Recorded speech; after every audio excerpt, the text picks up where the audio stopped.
Today we talk about. Hey, we're back. Episode still don't know because I did like 8 of these yesterday. Yeah. And all right. And I haven't edited them yet, clearly. Yeah. So I'm way behind on knowing what episode we're on exactly. But I believe we're in the mid 30s now. So welcome, another special guest. Introduce yourself, my man. I am Brett Hiker. I met Dr. Souls in Iowa City, where we both do comedy on occasion. Oh, Cedar Rapids, right? Yeah. So I first saw you. Maybe Maybe Yacht Club or something. Right. Yeah. Yeah. Because you said you had seen me once before, but Yeah. And so I like to start this off usually by asking about like your comedy come up, how you got into comedy, what was your inspirations, when did you start, all that kind of stuff, and then we just kind of like let the conversation roll where it may. There's no specific topics or anything specific we want to talk about. I do have some specific questions I'll try to ask you, but we'll see. Okay. The story I usually tell more or less is that I was in high school soccer. I was the backup goalie, which just meant I just sat on the bench all game. Like I only ever came in at the end if we were like winning by a bunch or losing by a bunch. So that was like my first stage, was just making players laugh who were pissed that they weren't in the game. You know what I mean? Yeah. So that was I kind of credit that as my start in stand up. But then I started actually in Albuquerque in 2008. Shit. Where did you grow up? I grew up in Colorado. In Colorado. Okay. Yeah. But I was working in Albuquerque for about 18 months, and I started comedy then, and then I moved to Colorado, and I really cut my teeth there. I'm a Denver comic through and through, and then I came here probably 6 years ago. Oh wow, okay. Yeah. And you're not here full time because of your job. What do you do for work exactly? I'm a grip, so I work in TV and movies doing lighting. Gotcha. Do you ever get to work with other comedians on sets or? Not. It's weird. Not a lot, and I've been kind of making a goal. Now that I'm kind of higher ranking and I can kind of pick my jobs, it's like I want to do more stuff like Crashing and whatnot. Right. I worked on Inside Amy Schumer a little bit. Okay. I worked on Aziz Ansari's Master and None. Oh yeah, wow. I worked a lot with the Grolics back in Denver. I just kind of like. I more or less take what job is easy, so I can sit there and write jokes. Right. Okay. Well, I was gonna say, when you're doing that, do you feel like you're getting inspiration from being on those sets with Inside Amy Schumer, or like do you feel like it doesn't really carry over for stand-up as much, or? You know? Yeah, no, not so much. It's more sketch. I feel like if I was doing maybe Crashing, which is actually stand-up focused, and I've worked on Marvelous Mrs. Maisel too, but not during any stand-up scenes. So it's not really inspiring while you're on set. Right. Yeah. Yeah. I mean, I can see that too because it's all scripted. It's all you just watch. It's like a family drama. But I was thinking more specifically, if as a grip, if you're, if you're in contact with the comedian themselves, even though they're acting or they're in a sketch or they're working, like, can you get access to them to get like some thoughts or some inspiration from their perspective or anything like that? I mean, I probably could. More or less, it's kind of like taboo to do that? Yeah, well, being on set, it's like an in-zone celebration. It's like act like you've been there before. Gotcha. And I also find too that the more you treat celebrities like they're no big deal, the more they'll talk to you like a normal human. Right. Yeah. So for the most part, I let them start any conversation. I rarely start a conversation with a celeb. Gotcha. But like I worked on Power a couple of years ago, and Jim Norton was there. Oh, nice. And he was just sitting in the corner for the longest time, and I was like, I should go talk to him, and I never did. And I didn't. Yeah. Like, dude. Dude, yeah. I wouldn't be intimidated to talk to Jim Norton. Right, yeah. I was going to say, because I actually, funny enough you mentioned him, I ran into him right outside the cellar. Oh, yeah? And then Bob Kelly were just like looking at something on his phone or something. Yeah. And I was just like, I did a double take. I'm like, is that who I think it is? So I just immediately beelined it, went right up to him, like, hey guys, sorry to interrupt, but just big fans of yours, open micer myself. Yeah, like, yeah. Oh, yeah, well, good luck, man. Thank you for your support and whatnot. So they were really cool, welcoming. I mean, it was only like a 2-second interaction, nothing major. But I've noticed that kind of theme with comedians, and I've mentioned this countless times on the podcast with other comics I have on here. But anytime I'm meeting like a A-list quote comic, Hollywood comic, unlike this being the Hollywood for comedy and Hollywood being the Hollywood for Hollywood, they're like more of like a velvet rope behind the scenes, kind of fenced off, kind of don't talk to me types, whereas the comics here are like, super approachable. I go up to Dave Attell, I shake his hand, I tell him my favorite joke of his, and he's like, oh yeah, you remember that, it's cool. And then you just have a conversation. It's kind of cool. I mean, I feel like they have to be, because they have to walk down the street at some point, whereas like in LA you can always have like a car. Oh, you think that's the main reason? Well, I don't know, that's my theory. Interesting. That's what came to my mind when you first brought it up. I'm like, yeah, maybe that's it. Yeah, I would argue the reason is more that actors are just a totally different animal from comics. Like comics are just like this raw thinking, right? Super insecure / overanalyzing types and very high IQ types. Whereas you may or may not see that with potential Hollywood actors are fucking weirdos. Yeah, right. Yeah. So, and of course, there's great ones and high IQ, high functioning ones as well. But for the most part, you're not getting the interactions with them that you would expect. Well, I've worked with especially the ones who started as child actors. It's like there's no having a conversation with them, like Robert Downey Jr. or like DiCaprio. Oh, really? You can't talk to them? No, and they're not mean or anything. In fact, Robert Downey Jr. is like really funny, but no one had a conversation with him on set. Huh. Like other actors can talk to him. What? Just from his doing, or just I think he's just been acting for too long. That's all he knows how to do is talk to other actors. Oh, like just about acting? You mean? Yeah. Okay, so it's like someone who just is at work or outside of work is always talking work. I don't think he was always talking about acting. It's just kind of like the way, I don't know. You ever I go because I go on streaks of going on the road doing comedy and then come back and doing work and when I'm around comics for a long time, I can't talk to anyone at work. I can't talk to these. It takes me a few weeks to all right, I forget what these guys are into. And, interesting. Yeah. Yeah, that's okay. I could see that, I guess. Yeah. Especially with him, with everything he's been through, right? But what set were you working on of his? Of Robert Downey Jr. Yeah. I was on Avengers 1. Oh, no shit. Yeah, wow, man.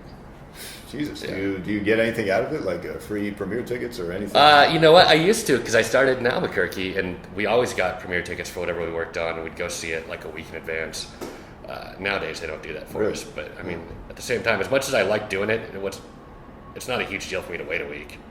There was a feeling of prestige, being I've seen Captain America, I've seen Thor already, but was there any other perks to all these great projects you've worked on or iconic things? No, just you can brag real drunk at the bar, you're the best people, and then when they call your bullshit, you can pull up your IMDb and be like, hey, yeah. Nice, okay. And that's fascinating. So what exactly is the role of a grip? I don't even fully understand that. Well, my actual title is electric, and grip and electric work together to do lighting. Okay. So I'm just the lighting guy, is the short answer. We run power, we set up lights, that's about it. And it sucks in that I love being on set because I want to work and film and whatnot, and I want to write for a show and all this stuff. But man, my department is as uncreative as it gets. It's definitely on the uncreative side of things, which is really frustrating, especially when you're working on a bad show. When you're I could write this better. Why am I not a writer here?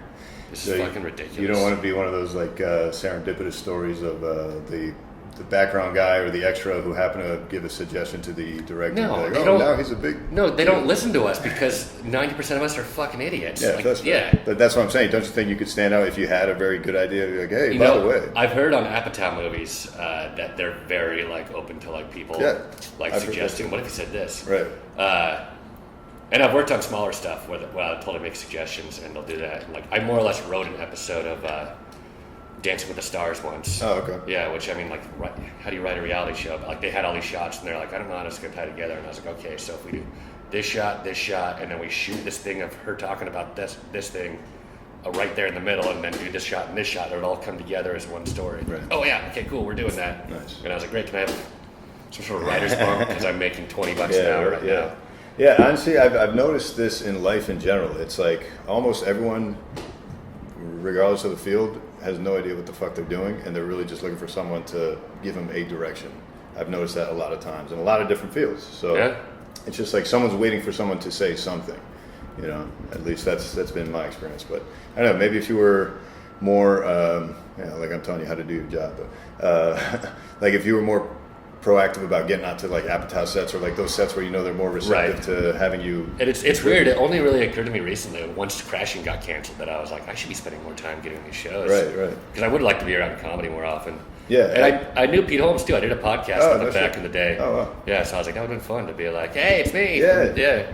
Well, I'm sure he'll be on another project. I know, right? You can get him.